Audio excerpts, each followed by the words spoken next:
Well, it's safe to say that our lives are becoming a whole lot smarter. After all, we have smartphones, smart fashion and, of course, smart cars.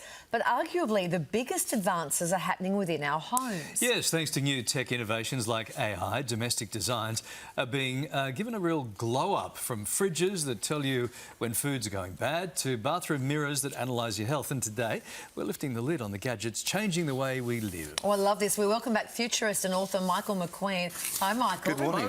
So many exciting things happening in the... Let's start with the kitchen. Yeah, the kitchen. Yeah, so walk us through what you think are some of the most exciting things happening there. So if you look at the fridge is getting fancy. So there's a couple of ranges of fridges coming out now with AI built into them. So it'll monitor, as you said, whether food's about to go off or not. So they're used by dates. But I love this feature where, like, Tuesday night, you get to the fridge, like, what am I going to cook? It'll actually look at what's in your fridge and suggest recipes of what you could make based on what's in there. What's in there? Just to take away some of the guessing game. So fridges are getting a whole lot smarter, but also if you move over to other sort of areas of the kitchen, like the sink, for instance, they've got now taps that are voice activated for those moments when you've got your hands full cooking and you don't actually have a hand to turn the tap on. You can speak to your tap and control the temperature, the flow, the strength of what's coming out of the tap. And this is specifically for people with disabilities. That's great. It's really cool. Like, just simple designs. The bins also getting an upgrade. So compost bins, there's this new range of compost bins that actually have these special blades that move at a certain thing, and it uses technology in it to monitor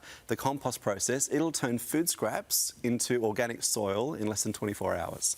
So a very different approach to composting, much more usable. See, I like those two ideas. The fridge, I don't know about. Yeah. It just seems... Do you have to input a whole lot of information for it to give you back information? It's all the barcodes. Used by dates, you do need to, but everything else it uses image recognition to figure out, is it broccoli, is it peas, whatever it is, and it'll tell you. That just does it through cameras. Yeah, so that's much more simple. Does it mean I have to put makeup on before going to the fridge? If there's a camera in there? Like you don't already. You don't already. Call us when the fridge can cook stuff. Yeah. Come back. That would be good. Now, let's talk about the dunny. What's happening in the bathroom? So bathrooms are interesting. So one of the big ones, is a smart mirror, and this is they call it the magic mirror, which is a cool sort of name, and it actually monitors, and I thought this was surprising, blood flow in your face. Apparently, minute changes in blood flow in your face, which we can't tell to the naked eye, are a really good indication of your health. So this will monitor how healthy you are and potentially, red flags if there's something potentially going wrong. So not just for private homes, but for fitness centres, but the big one is aged care facilities, where you can get real-time data on how someone's actually tracking over time. So the Magic Mirror, and Neurologics is the company making them. That's pretty cool. We're also seeing a couple of other technologies in the bathroom. As our toilets are getting quite clever. We've talked about this, I think, once before, but this is a new technology in the last 6 months called the U-Scan. The U stands for urine. So it scans your pee. Apparently in your pee are like 300 biomarkers of how healthy you are. And so for women, it can track hormone fluctuations, cycle tracking and the rest. But also it can actually, and this is a bit gimmicky but sort of cool, it'll suggest things for you to buy at the shops this week, put on your grocery list that you might be missing in your diet. So I don't want to talk to my toilet. I don't want to have a relationship with my toilet. Yeah, can I say it's a bit off you as well? Like, it's got the toilet would see you come and go. No, that's right. That's right. Does the toilet have a camera? Do I have to wear makeup to the toilet? No cameras in the toilets, but it's certainly an interesting piece of tech. I think we'll see more of that, just that people want to monitor their health day to day. That's really cool. Yeah. What about working from home? Yeah. Tell some of the tech innovations that are making it easier to work from home. Yeah, I think the reality is we're now at a point where 1 to 2 days a week is how many people, most people are working from home if they can work remotely.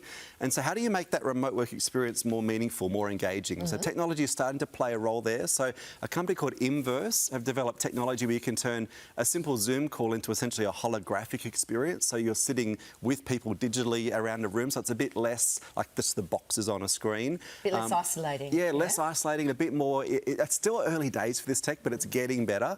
Another one I tried last year is called Arthur, and this is actually technology. You've got to have sort of VR goggles for it, but you can upload your face, which creates your avatar. And I went to an event, we had 9 people meeting from around the world in a room.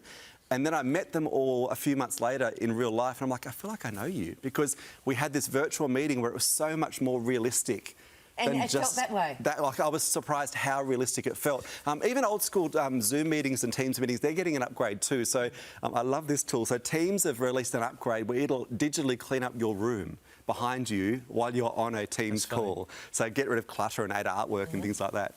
Hey, I bought a thing online the other day and I had to link it up with my phone again. Had to link it up with my phone. I'm like, tick, tick, tick, yes, yes, yes, all this info. I'm giving them everything right. Are we worried now that the volume of information we have to hand over to AI and smart tech things, like now my toilet's going to know more about me than it has to, my fridge is going to have to, my composting sink. Like, is there too much information we're giving out to everything? Yeah, that's certainly a concern for me. I think you'd be naive not to think that's an issue. So the best rule of thumb with this stuff is pay for the things you want to use.